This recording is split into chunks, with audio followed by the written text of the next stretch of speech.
বিশ্বে বায়ু দূষণের শীর্ষে ঢাকা।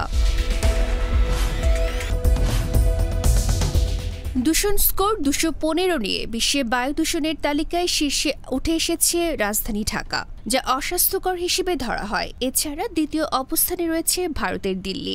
সোমবার 23 সেপ্টেম্বর সকাল 9:30টার দিকে বায়ুর মান পর্যবেক্ষণকারী সংস্থা এয়ার কোয়ালিটি ইন্ডেক্সের সূচক থেকে এসব তথ্য জানা গেছে। এদিন দ্বিতীয় অবস্থানে থাকা দিল্লির স্কোর 186, অর্থাৎ সেখানকার বাতাস অস্বাস্থ্যকর। 177 স্কোর নিয়ে তৃতীয় অবস্থানে রয়েছে পাকিস্তানের লাহোর, অর্থাৎ সেখানকার বায়ুর মানও অস্বাস্থ্যকর। 160 স্কোর নিয়ে চতুর্থ অবস্থানে রয়েছে ইন্দোনেশিয়ার জাকার্তা। এরপর 130 স্কোর নিয়ে 5 নম্বরে রয়েছে ভারতের আরেকটি শহর কলকাতা।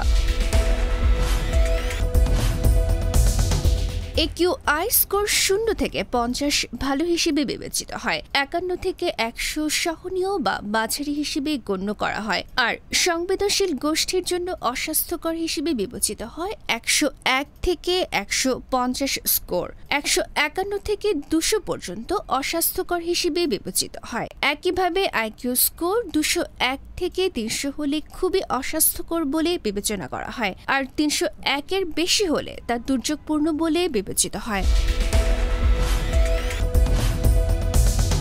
ডেস্ক রিপোর্ট, গণমানুষের আওয়াজ।